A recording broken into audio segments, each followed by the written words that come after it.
છે ને, જોતાં જ મોઢામાં પાણી આવી જાય તેવું ટેસ્ટી દહીંવાળા રવૈયાનું શાક. ચાલો એ રેસીપી હું તમારી સાથે પણ શેર કરું. 250 ગ્રામ રીંગણને આ રીતે ડીચાનો ભાગ કાઢી લઈશું.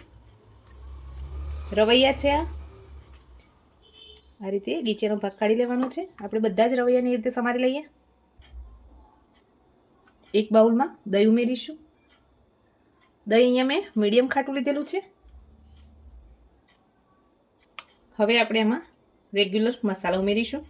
મરચું પાવડર તમે જે પ્રમાણે તીખું ખાતા હોય એ પ્રમાણે ઉમેરવાનું છે. ધાણા જીરું પાવડર ઉમેરીશું. હળદર પાવડર ઉમેરી દઈશું. સ્વાદ પ્રમાણે મીઠું ઉમેરી દઈશું. એક નાની ચમચી જેટલો ગરમ મસાલો ઉમેરીશું.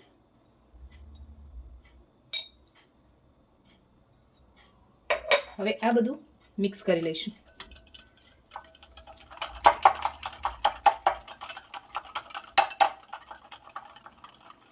મસાલો સરસ ફેંટી લેવાનો છે જેથી દહીં પણ સરસ સ્મૂથ થઈ જાય.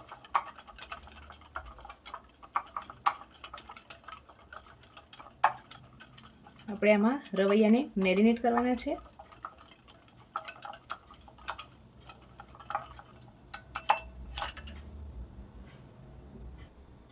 હવે રવૈયાને લઈ આ રીતે જે આપણે રેગ્યુલર રીતે જે ચીરા પાડીએ છીએ એ રીતે ચેક કરી અને દહીંમાં ઉમેરતા જઈશું.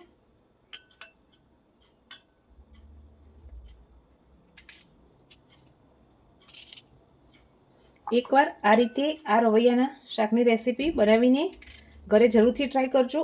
એકદમ ટેસ્ટી રેસીપી બનીને તૈયાર થશે. આપણે બધા રીંગણને ચીરા પાડી લીધેલા છે. હવે મસાલા સાથે કોટ કરી લઈએ. સરસ કોટ કરી અને એને 10 મિનિટનો રેસ્ટ આપવાનો છે એટલે મસાલો સરસ રીંગણમાં ઉતરી જાય. આ રીતે નીચે મિક્સ કરી દઈએ. હવે આને 10 મિનિટ ઢાંકીને સેટ થવા દઈએ.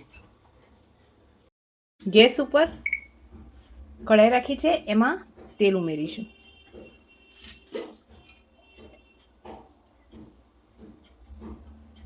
તેલ ગરમ થાય એટલે એમાં જીરું, રાઈ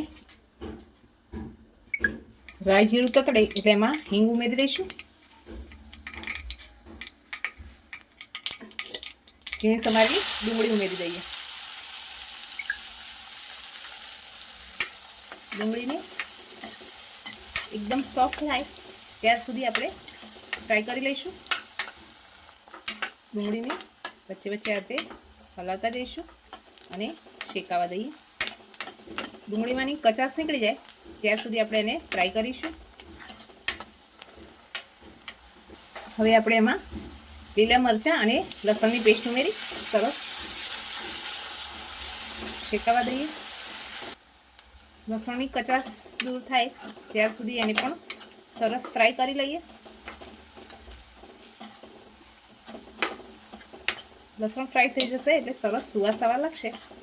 પછી આપણે મેરિનેટ કરેલા રીંગણને ઉમેરીશું. 10 મિનિટ થઈ ગઈ છે. આપણા રીંગણ પણ સરસ મેરિનેટ થઈ ગયા છે. હવે એને મસાલામાં ઉમેરી દઈશું.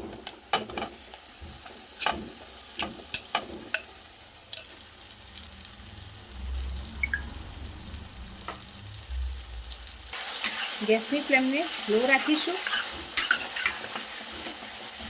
સરસ રીતે રીંગણને મિક્સ કરી લઈશું.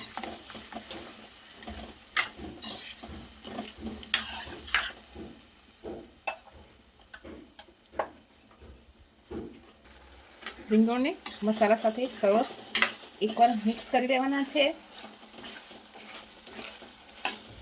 2 મિનિટ સુધી આપણે એને મસાલામાં સાંતળીશું જેથી આપણું દહીં ફાટે નહીં અને સરસ મસાલા સાથે મિક્સ થઈ જાય.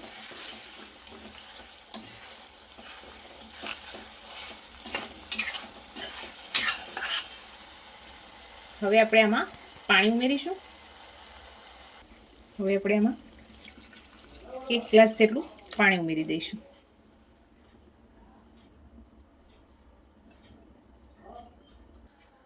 ગેસની ફ્લેમને હાઈ કરી દઈશું અને રવૈયા સરસ ચડે ત્યાર સુધી એને ઢાંકીને કૂક થવા દઈએ.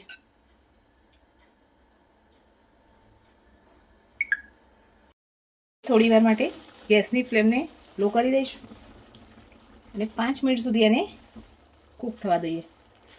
ફ્રેન્ડ્સ, આપણા રવૈયા બનીને તૈયાર થઈ ગયા છે. હવે ઉપરથી લીલા ધાણા ઉમેરી સર્વિંગ બાઉલમાં સર્વ કરી લઈશું.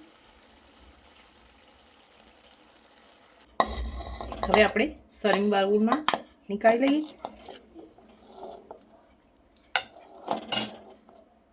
ફ્રેન્ડ્સ, આપણા દહીંવાળા રવૈયાની રેસીપી બનીને તૈયાર થઈ ગઈ છે. તમને આ રેસીપી કેવી લાગી છે કમેન્ટ કરીને જરૂરથી જણાવજો. લાઈક, શેર અને સબસ્ક્રાઈબ પણ કરી દેજો. Thank you.